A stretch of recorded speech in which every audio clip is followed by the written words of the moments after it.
Hi, I'm Ross and welcome back to Sky Management. On today's project, we're going to be installing a door handle. Today, we are using a Kwikset door handle. There are different styles of door handles. The ones that require keys that are the security locks, ones that have locks that are just for privacy, and ones that do not have locks on them at all that are called passage handles that are typically used on closets. Today, we are going to be doing one in a bathroom, so we're going to use a privacy handle.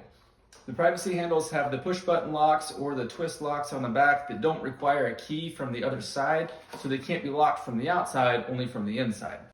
To install a doorknob on a pre-hung door or a door that's already been drilled out for a door handle, all you will need is a Phillips head screwdriver.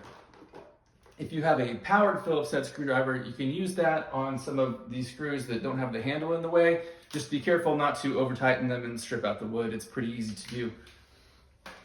The handheld Phillips head screwdriver works just fine. Might just take a few extra seconds to turn the screws. This is a Kwikset brand lock. These are extremely popular. They're available at any hardware store, and I will include a link down below here where you can purchase these online if you just want to order it from home.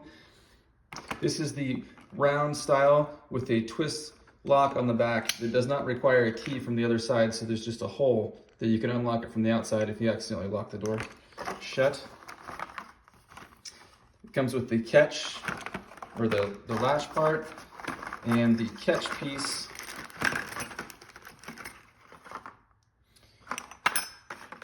And the screws necessary to attach it to the door. There is also this little piece, and if this piece looks confusing, it goes on the latch part. If you do not have a door that has the part chiseled out to fit this plate on there, it just has the hole drilled in it, you can remove this plate and put this piece on there instead, and then sort of hammer this into the door instead of screwing it on. But our door has the part cut out, chiseled out for this style of lock, so we won't need this piece. There are the two bolts that don't have points on the end. These are what hold the door knob on. There are 4 wood screws that are pointed at the ends that are all identical. 2 of them will be to hold the catch on, and 2 of them will be to hold the latch bolt part on. This funny looking little piece here is the key that's used to unlock the door from the outside if you accidentally lock it. You can also use a really small flathead screwdriver. This is a little tiny screwdriver. The first piece that we're going to install is the latch part. When you're putting this on, you want the tapered end to go toward the door frame so that when this hits the strike plate, it'll push in the part. So the flat part will be toward the side that's away from the door frame. Put it in there like that. It should fit right into the chiseled out part. If you're trying to chisel this out yourself, you can put it up there and mark around the edge and then chisel it out. This door already has a place chiseled out for it, as most of the pre-hung doors that you buy new from the hardware store, they will have this already chiseled out like that as well. Also, I want to note on this catch piece, there are 2 settings for depth on this. This is the thinner one, and there is a thicker one, and to get to the thicker door frame, you'll pull down on this little pin and slide this out so that it'll fit the thicker part here. So we'll put the latch piece into the door, the proper direction. You'll go ahead and put your screws in there.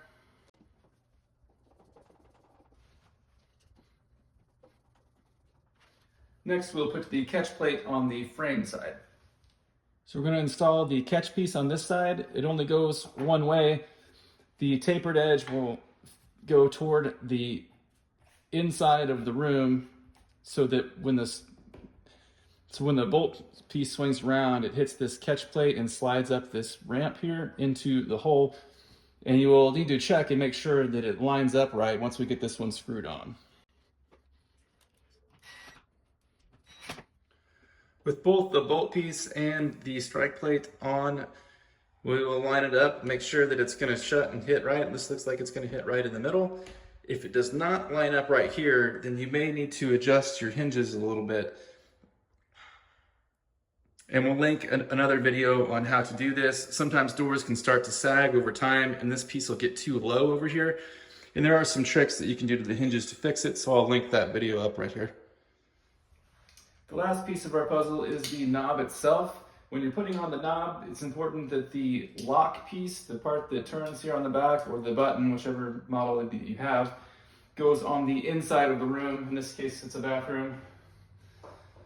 So put that part on the inside, and we'll slide it on. There are 2 posts there that the screws screw into. We'll go through the holes in the side of the bolt piece that's in there so that it lines up horizontally this way. And then you'll look at the back of the knob on the other side. There's sort of a half moon shape on these Kwikset ones.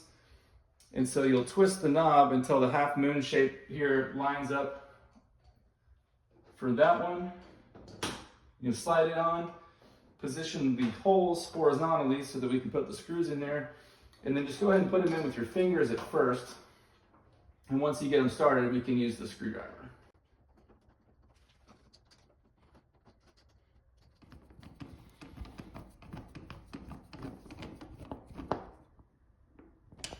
Now it's all installed. You can test your knob, make sure it's working from both sides. Go ahead and shut it. Make sure it latches, locks. There you go. That's how you install a Kwikset doorknob.